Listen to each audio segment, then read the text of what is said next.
Boa noite.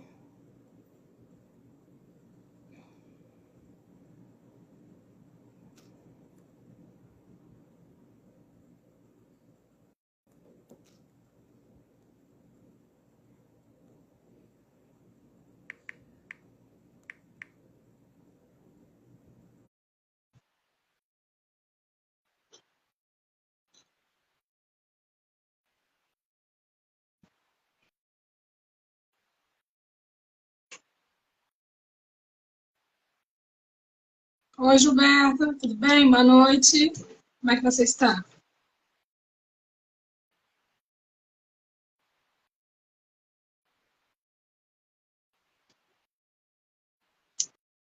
Tudo bem? Boa noite. Trabalhando hoje? Oi, dona Irã. Já mandei o convite. Prontinho, aceitei aqui.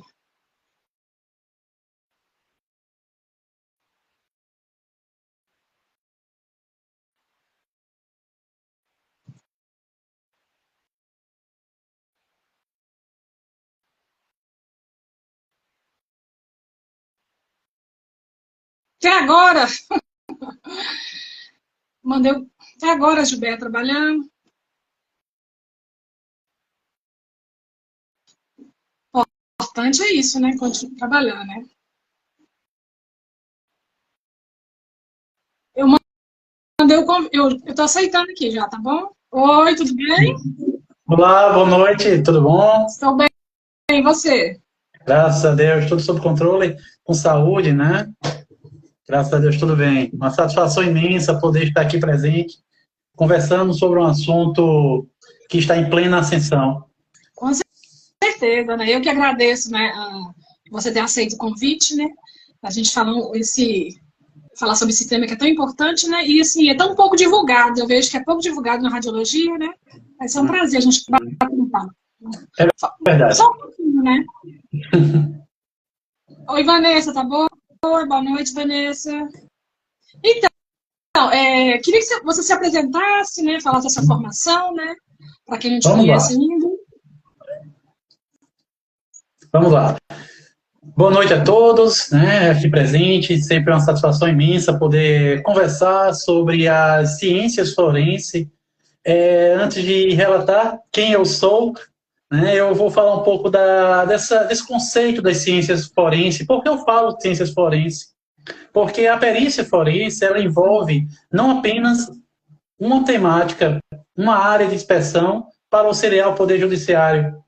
Ela também tem o propósito de trabalhar com diversas nuances, diversos viés, com vários profissionais em prol do auxílio do Poder Judiciário.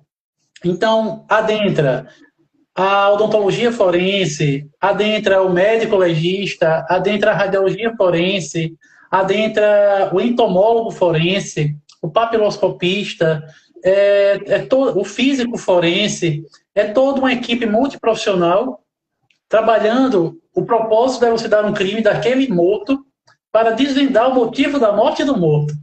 Então, é uma área que cresce muito, é avassaladora a riqueza de detalhes e os fenômenos cadavéricos minuciosos da identificação de um corpo, pois existe uma grande diferença entre identidade e identificação. Né? Isso. Identidade é o gênero masculino ou feminino. Identificação é se esse indivíduo tem algum tipo de prótese, órtese, ou uma tatuagem, entre outros. Eu vou me apresentar agora para os colegas aqui presentes. O meu nome é Adoniran Lopes, eu sou graduado em radiologia, sou mestre em ensino em saúde, sou doutorando em saúde coletiva, sou pós-graduado em acupuntura, que foge muito da temática das ciências forenses. Essa formação básica, né? A acupuntura é um pouquinho mais um hobby, ou não? Você atua também? Atuo também. Atuo também. É para manter o equilíbrio, doutora. É para manter o equilíbrio. Porque trabalhar com a morte é algo difícil, né?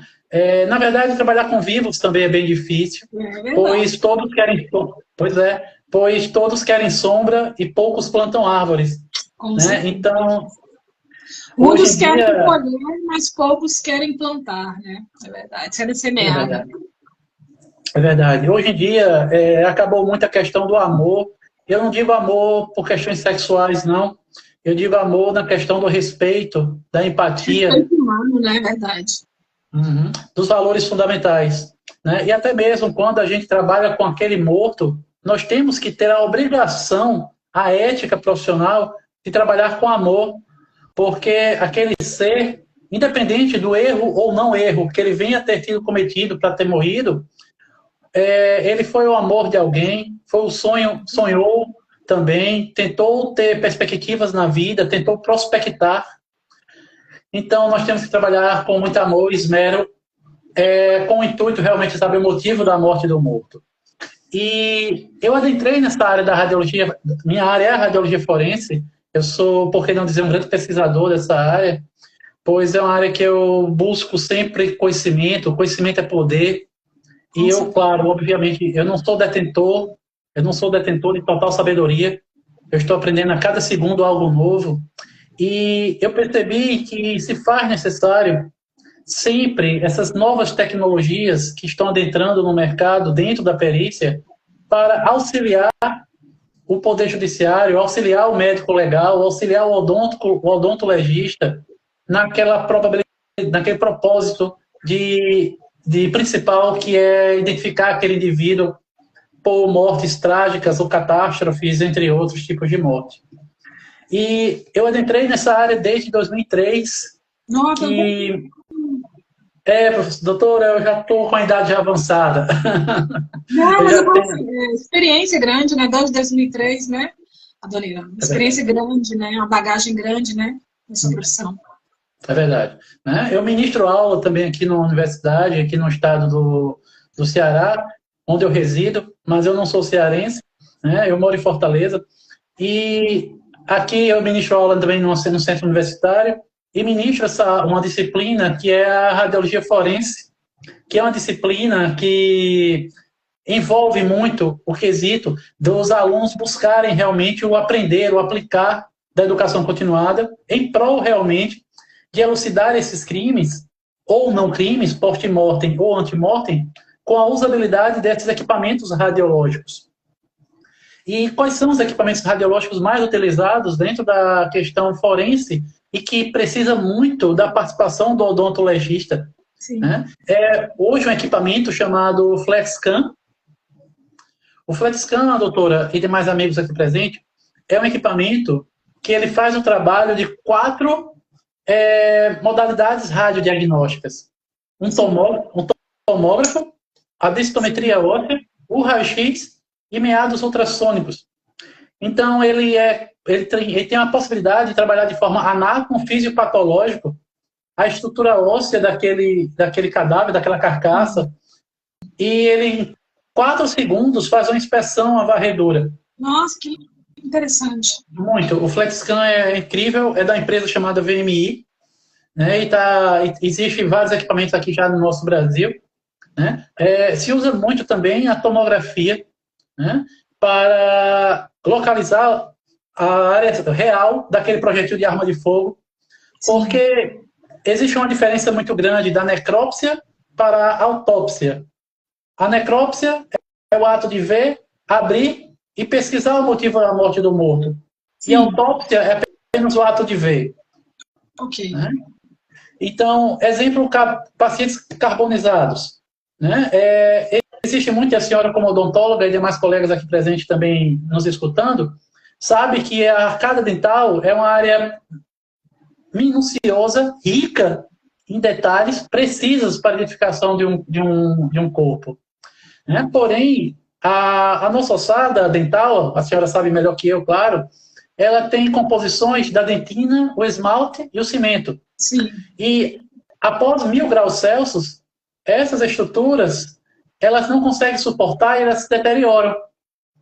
Então fica difícil em pacientes com corpo completamente carbonizado serem identificados pela arcada dental, apesar de sabermos, e é sabido, que consegue-se ter um resultado bem agradável, bem fidedigno, mas é bem dificultoso quando o paciente está em completo caso de carbonização Então, consegue causar um estudo de identificação da vítima pelos últimos órgãos a se calcinar, ou seja, a se queimar.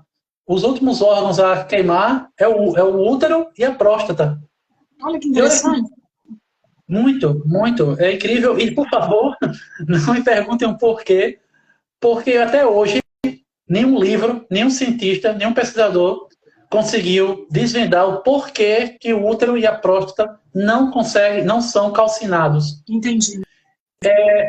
Existem pequenos estudos, né, que eu estou tentando lembrar o nome do autor, se não me falha a memória, é Genivaldo Veloso, do livro de Medicina Legal, 10ª edição, em uma página 382, se não me falha a memória, ele relata que esses órgãos são protegidos pela estrutura pélvica. Sim. Então, a estrutura pélvica é muito rígida e ela é muito concentrada e consegue conservar esses órgãos, mas não existe nenhum tipo de bater no martelo para saber se realmente é. Um arcabouço de estruturas ali, né? Mas, assim, como você falou, não tem um motivo, né, único, então a gente também não tem que opinar, né? A gente teve pesquisas mais relevantes, né? Interessante, muito interessante. Pois é, só o engenheiro da vida para responder-nos. Só o engenheiro da vida que explica. É verdade. Hoje em dia, doutora e demais colegas, já na Unicamp, em São Paulo, existem pesquisas de varreduras tomográficas onde futuros médicos legistas e pesquisadores estão aplicando substâncias contrastadas em cadáveres. Olha que interessante. Aí muitos perguntam, como isso, se o cadáver não tem fluxo sanguíneo? Sim, não tem circulação. Pois é, não tem, é um fato. Mas o nome da substância é polietilnenoglicol mais iodo. Esta substância, aplicada em uma região que está a lesão naquele corpo, consegue-se saber se aquela lesão foi causada antes ou após a morte. Então, se esses pesquisadores aplicam o polietilnenoglicol mais o iodo naquela região da lesão e esta substância impregna-se na lesão, é sinal que esta lesão foi causada antes da morte do morto. Será que é por causa da circulação capilar, que é a microcirculação, alguma coisa assim? Ou... Existe a possibilidade, né? Porque o nosso corpo existe a viabilidade celular, né? As células têm uma vida, uma viabilidade grandiosa. Tanto é que quando morrermos, espero eu, e óbvio, que demoremos bastante, todos nós, claro, em nome de Jesus, mas quando morrer, o morto, vamos falar assim de forma direta e objetiva, quando o morto morre, desculpa a metáfora, a alçada libera uma substância, carbono 14. Né? Isso é um sinal do que tem vida ainda naquela estrutura óssea. Sim. Tanto é que essa ossada, muitas das vezes, vai para a ressonância magnética. E é sabido que na ressonância magnética não se trabalha com radiação ionizante. A ressonância magnética trabalha com a excitação dos átomos de hidrogênio.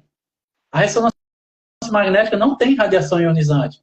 E ela consegue fazer uma varredura bem fidedigna, gosto muito de usar essa palavra porque é muito verdadeira, de saberes ter uma base da idade daquela ossada. Por isso que se usa muito dessas técnicas em múmias, uma idade aproximada.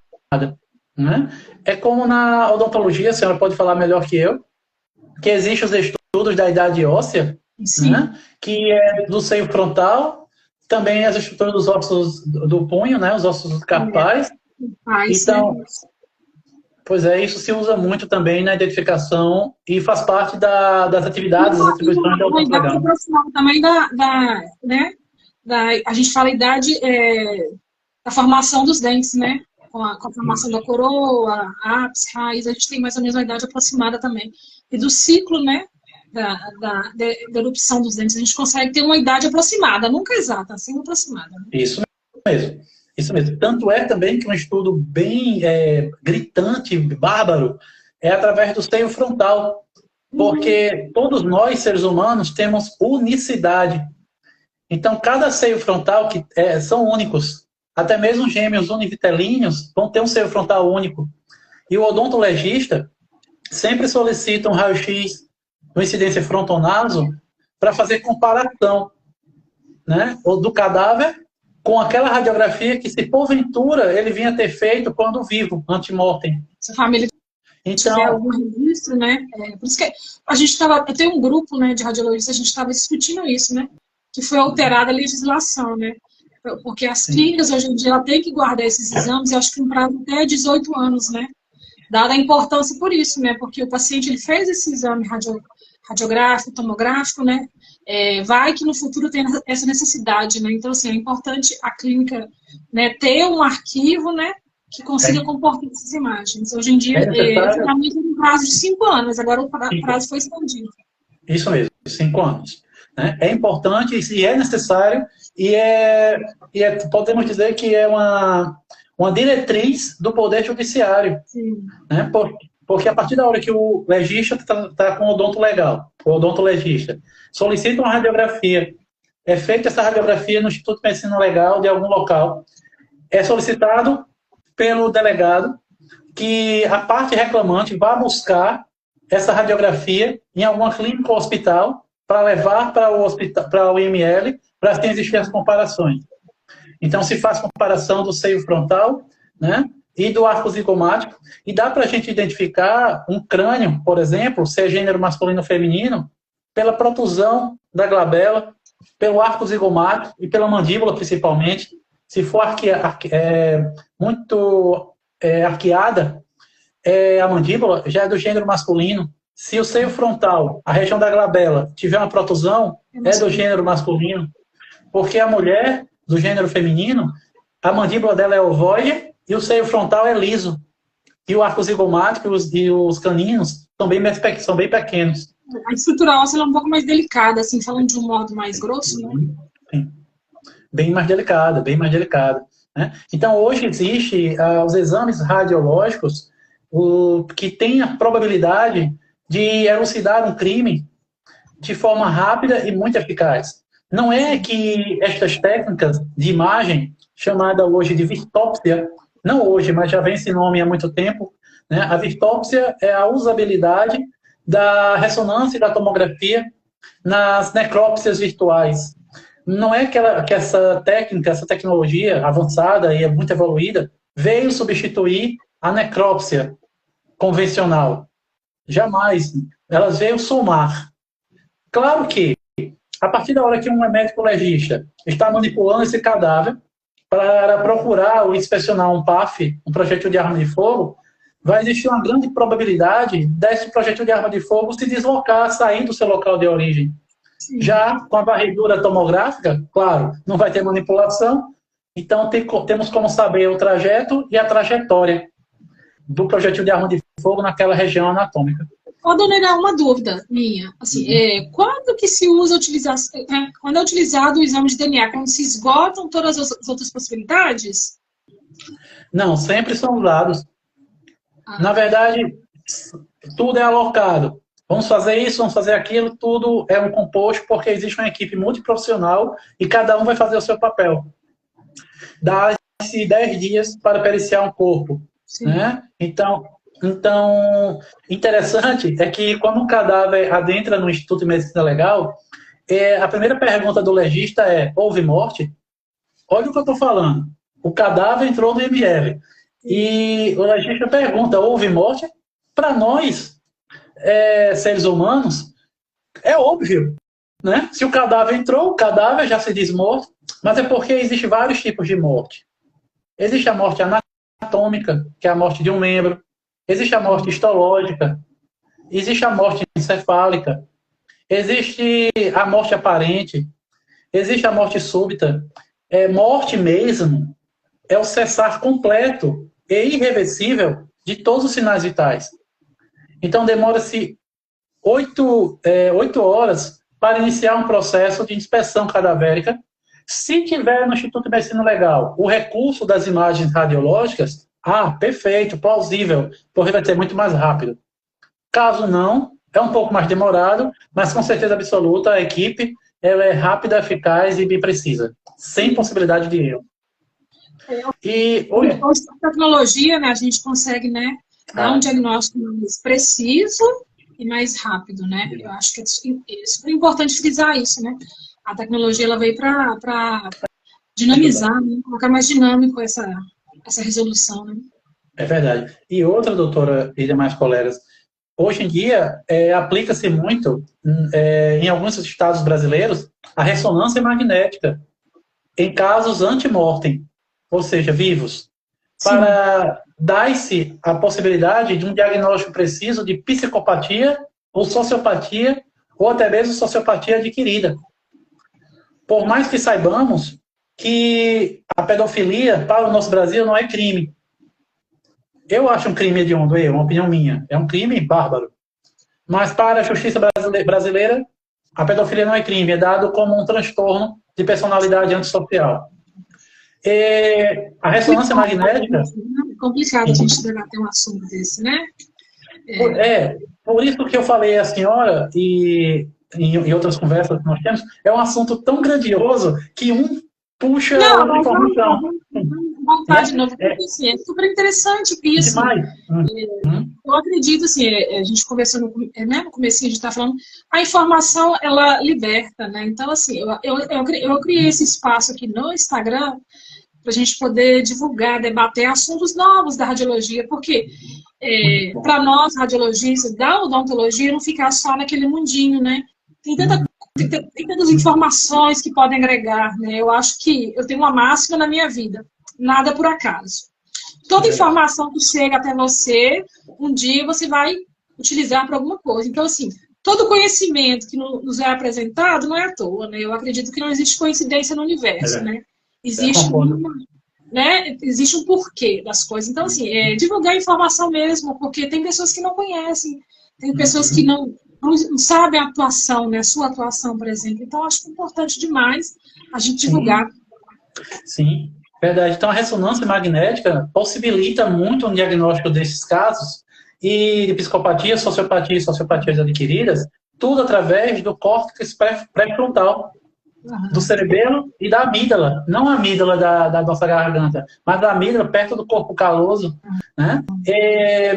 A partir da hora que o córtex, existem estudos, vários estudos científicos e artigos publicados, inclusive eu tenho alguns artigos publicados a esse respeito, a partir da hora que o córtex pré-frontal está contraído e o cerebelo também está contraído e a amígdala dilatada, já é um diagnóstico bem preciso e exato de psicopatia.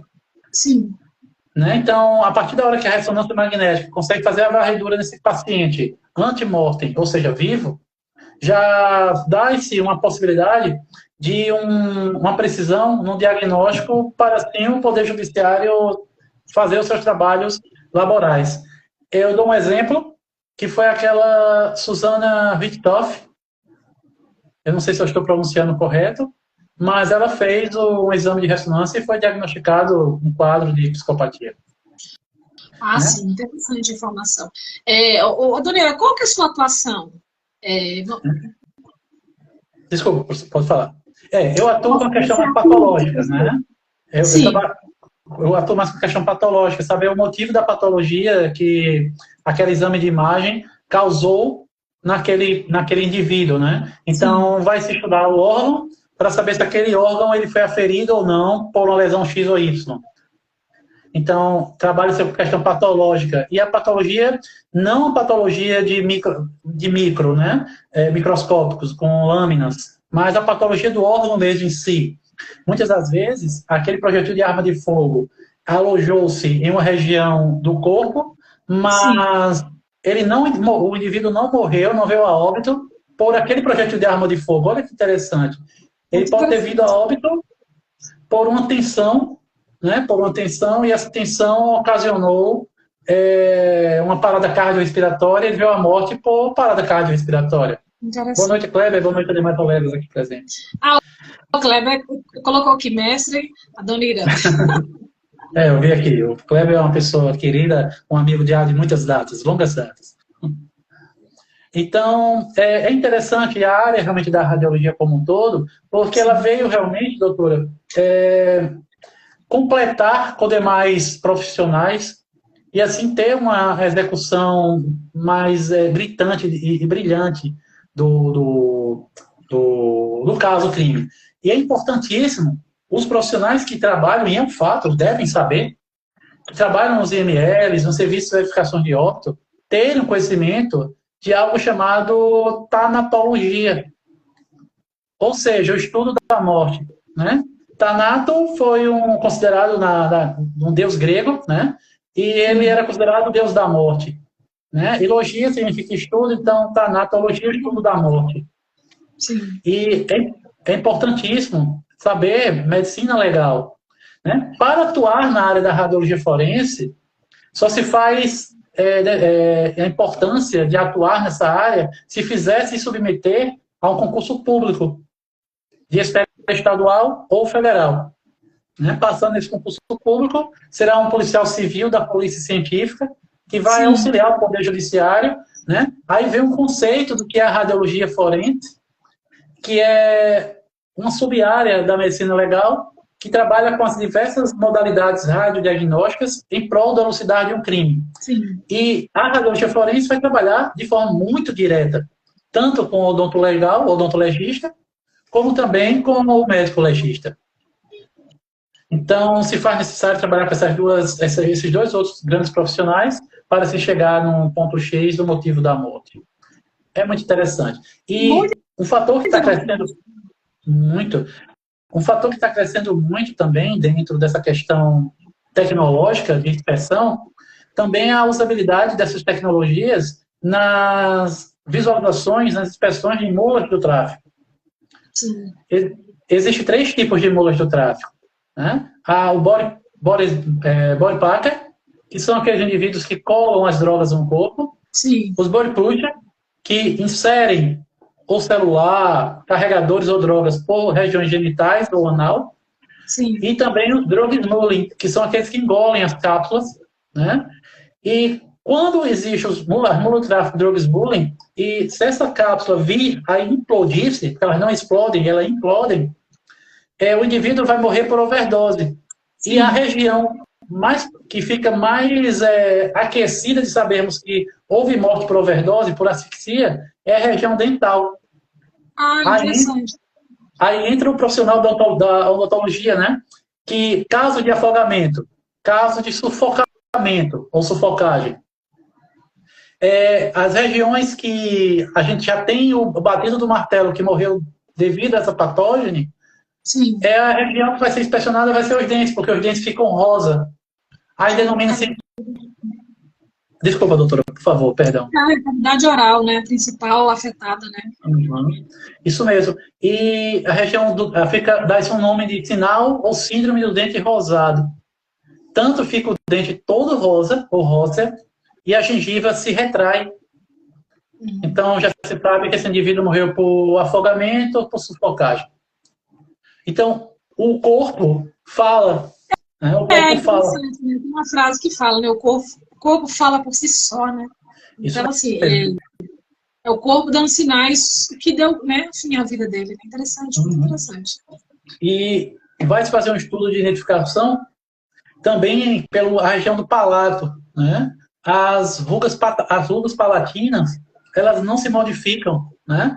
Desde a época do nascimento, a questão intrauterina, até o último dia das nossas vidas, a região do palato não vai modificar-se. Então, se tiver 4 rugas palatinas, é do gênero feminino. Se tiver 3 rugas palatinas, é do gênero masculino. Né? É da mesma forma de trabalhar a questão das digitais, né? Mas tem indivíduos que têm uma síndrome chamada síndrome de Negali, ou Negali. Grande professor Lucas Feitosa, satisfação ter aqui, meu amigo. Então, sempre jovem, ele falou.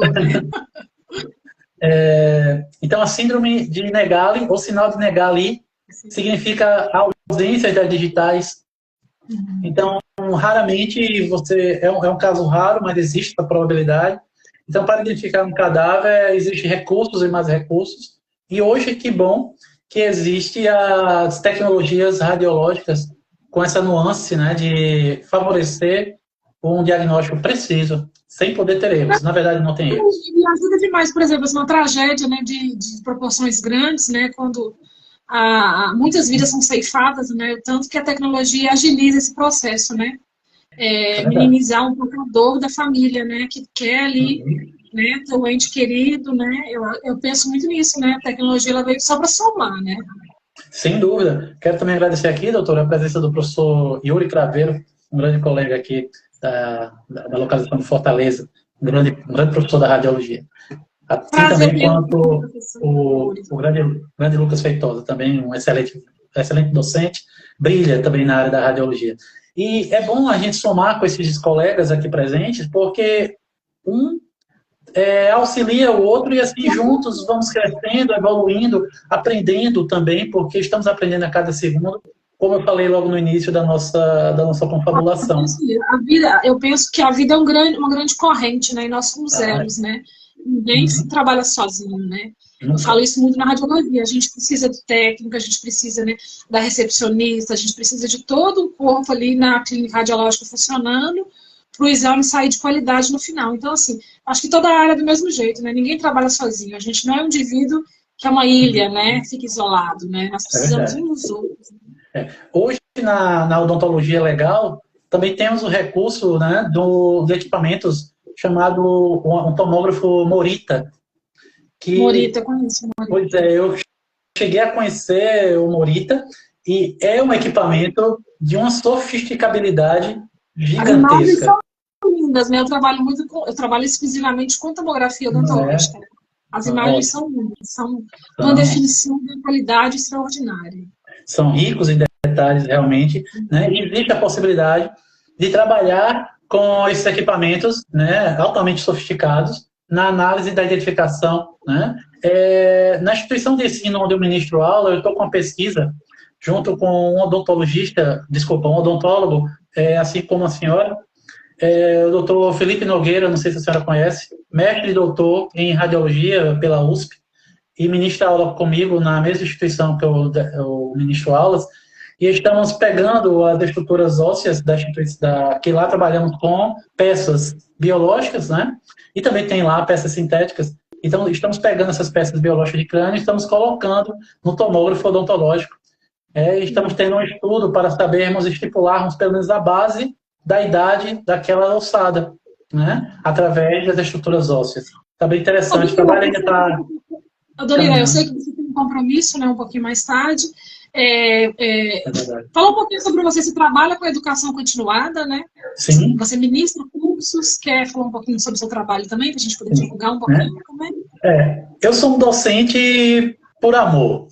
Eu gosto de ministrar aula, eu me sinto bem em uma sala de aula, né? Porque eu acredito muito que o conhecimento muda vidas, conhecimento é poder, né? A educação continuada, ela é precisa, se faz necessário, para assim, termos realmente algo chamado promissões, ou promissão, né? O prospectar, a gente luta por ele a cada dia, a cada momento, e podemos ganhar muito com o estudo, né? Ele abre portas, né? Eu sei que a educação muitas das vezes é dificultosa para muitos, mas a gente se esforça e a gente consegue ter resultados benevolentes com a educação, né? Não só a educação muda a vida, assim, mas eu acho que ele é o pontapé inicial, né? Claro que não é só, né, o diploma que muda uma vida, mas assim, eu acho que ele é uma porta de entrada para coisas boas, né? Sem dúvida. Sem dúvida. A partir da hora que um aluno chega, muitas das vezes um aluno chega não estimulado, né? E ele tem você ali para conversar, para se espelhar, e muitas das vezes nós estamos numa situação difícil, até mesmo psicológica, porque não é todo dia que a gente está bem, né? Que estamos bem, porque somos seres humanos, né? Vai ter dias que realmente estaremos cansados, fadigados devido à correria laboral, mas nós temos que mostrar ali para aquele discente, para aquele aluno, que ele precisa brilhar, ele tem que buscar, né? E ele tem que ser o redator e o editor do seu próprio sucesso. Claro que quedas ele terá, né? Todos nós temos queda, infelizmente. Mas qual é o guerreiro que cai, tem cicatriz, né? E essas cicatrizes não são curadas, né? Então são guerreiros... Tem uma frase que fala assim, que bons guerreiros são formados no campo de batalha, né? Então, justamente. Assim, então são guerreiros... Se não tiver uma batalha, né? Não existe, né? Verdade. Então são guerreiros e vão vencer, sem sombra de dúvidas, e vão, com certeza absoluta, conquistar êxito, né? Vai ser difícil a caminhada, mas quando chegar no pódio, ele vai ver o quanto valeu a pena, né? E a radiologia forense, a odontologia forense, a medicina legal, a área das ciências forenses, se adentrarem, vão ver o quanto é brilhante, pois vai auxiliar e vai ajudar tanto o Poder Judiciário, auxiliar tanto aquela família que está procurando aquele indivíduo que está desaparecido, ou até mesmo aquele caso de um acidente, ou até mesmo aquele indivíduo que está vivo, mas não está perdido ainda pelos seus familiares, e tudo isso ele vai proporcionar felicidade, sem sombra de dúvidas. Sim. Aí você tem um curso online que você ministra? Como é que trabalha? Como é que é seu curso? No cursos online eu não tenho, doutora, aí mais amigos aqui presente, mas eu sempre promovo cursos de extensões, né? Okay. Eu sempre promovo cursos de extensões, sim, né? Tanto aqui em Fortaleza, como também em outros países, né? Eu tive agora há pouco em Bogotá, na Colômbia, em Marcela, na Venezuela, né? E também no Equador, e a gente sempre está fazendo cursos, né? Dentro dessa mesma temática das ciências forenses, com colegas de outros países, trocando, fazendo algo chamado network. Isso é importantíssimo. É maravilhoso, né? Hoje em dia ninguém sobrevive sem network, nem profissional. E eu gosto muito de trabalhar com algo chamado Flipped Classroom, ou seja, metodologias ativas. E todos os meus cursos de extensões, né, que eu faço, eu sempre faço uma cena de crime no final, e eu faço com que aquele aluno, né, aquele estudante, ele vá para a cena de crime simulado e ele faça dedução do que ele está observando, de indícios e vestígios. E assim a gente vai ter aquele feedback e aprendizado, porque o propósito é esse, aprender. Estamos aqui para aprender. Eu vou colocar o seu arroba embaixo da live, que a gente tiver interesse, né, a gente convidar, né, para uma palestra, para um curso, né? Será uma satisfação sempre somar, né? E estou aqui à sua disposição sempre. Foi uma satisfação imensa poder ter essa conversação tão brilhante, tão gritante, para assim a gente ter realmente êxito no conhecimento. Muito obrigado pelo convite. Não, eu que agradeço a sua participação. Sei que você tem um compromisso, né? Eu vou deixar no finalzinho. Está atrasado já. Eu vou deixar seu contato, caso alguém tenha interesse que esse network seu aumente mais, né? E que você consiga, né, levar para outras pessoas esse conhecimento, que eu acho que é extremamente importante, a gente divulgar conhecimento, né? Importantíssimo, né? Temos a obrigação de divulgar conhecimento, né? Abrir portas, né? E a partir da hora que a gente passa essas informações precisas e relevantes, a gente vai ter ganhos com isso, né? Para a nossa evolução. Assim, por exemplo, alguém viu a live e se interessou pelo assunto. Ele faz como que ele adentra na profissão? Ele faz um curso, ele faz uma graduação? Tem algum curso específico? Para adentrar na radiologia forense, se faz necessário, sim, ter o concurso público, como eu falei a senhora e os demais colegas agora há pouco. Né? Mas ele tem uma formação básica primeiro? Mas como inicia esse processo? Né? Hoje a Justiça, o Supremo Tribunal de Justiça, está solicitando e já está protocolando que o profissional da radiologia ele tenha nível superior. Então, o nível superior da radiologia é o tecnólogo em radiologia. Né? Okay. Não desmerecendo o nível técnico, pois são profissionais altamente competentes e qualificados. Né? Mas, antes, porém, vai depender também dos editais públicos.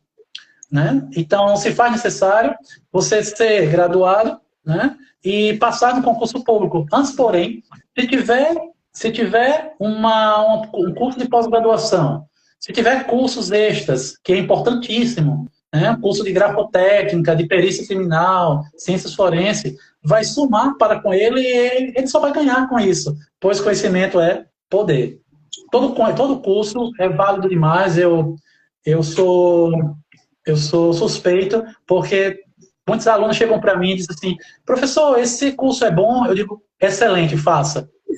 Por mais que a carga horária seja pequena, mas todo curso sim é bom, sempre iremos filtrar informações muito precisas. É importantíssimo, aprender é importante. Aprender é importante. Eu só na pandemia, né, eu estava, né, na pandemia a gente ficou um pouco em casa, aí veio a oferta de um curso lá na UFG, né, Universidade Federal de Goiás, sobre saúde da mulher. Eu fiz o curso de 6 meses, né, eu acho assim que que conhecimento nunca é demais, né? Uhum. Então, assim, eu tô igual a virar acupuntura aí. Alguns A, cursos de internet eu faço também.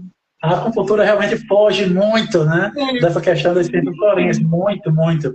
Mas é como eu falei logo no início da nossa parlatória, assim que eu terminei a graduação em radiologia, em 2007, né, eu terminei em 2007 a graduação, eu já fiz logo uma pós-graduação, e a pós-graduação que eu fiz foi em acupuntura. Eu fiz pela ABA, pela Associação Brasileira de Acupuntura, e eu terminei em 2011. Porque eu fiz um ano a mais, foram 3 anos, para a questão de ministrar aula dentro da acupuntura. É a exigência de quem quer trabalhar ministrando aulas dentro da medicina oriental, da medicina chinesa. Então, terminei em 2011.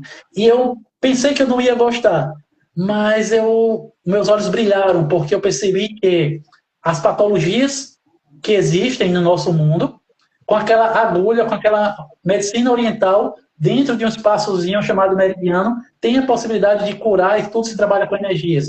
E hoje eu vejo que está rendendo muito, porque eu aprendi muito com isso, com patologias. Então, eu vejo aquela patologia, até mesmo uma imagem radiológica, eu já consigo identificar o que é. Então, a acupuntura me ajudou muito. Não, e hoje em dia, as unidades básicas de saúde, né, as UBS, elas têm acupuntura. Tem centros que estão. Então, assim, você vê que é uma ciência que está em expansão, está em crescimento muito, né? Sem dúvida, já existe sim as terapias orientais pelo SUS. Pelo SUS, e tem sim auxiliado muito, né? Aí, por isso que eu escolhi a acupuntura, mas foge muito da questão pericial, mas mantém um equilíbrio.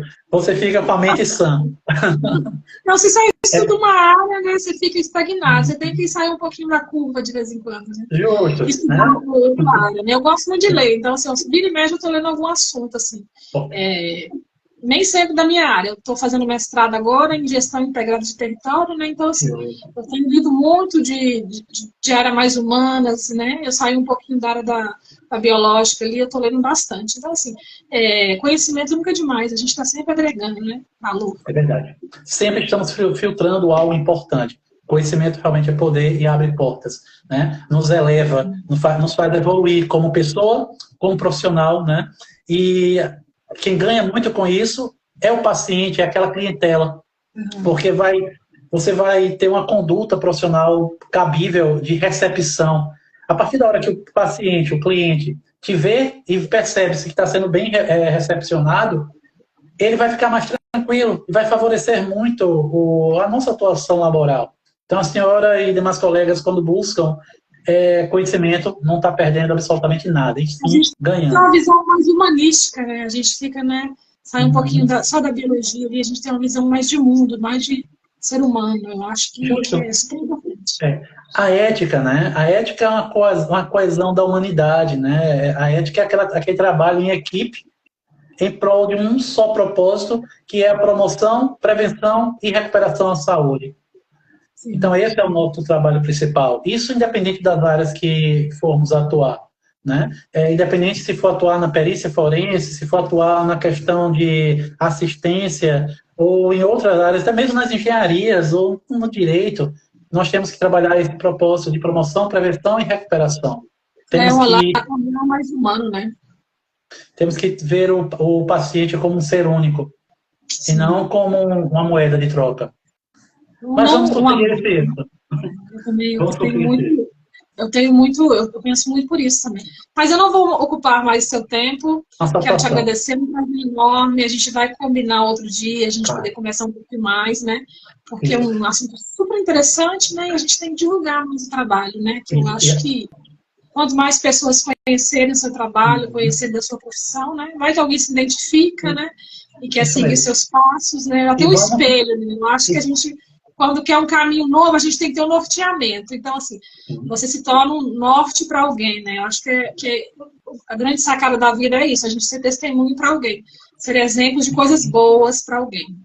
Sim, sem sombra de dúvida. Eu estou à sua disposição, à disposição dos colegas, para a gente conversar mais, pois existe uma gama de informações, né? Tem uma área que a gente pode conversar depois sobre sexologia forense, que envolve não a questão de muitos indutos e muitas informações bem precisas, que é bem interessante, bem legal. Foi interessante essa área psicológica que você falou, da gente do reconhecimento. Então, assim, identificar, né, se o indivíduo tem alguma patologia, né?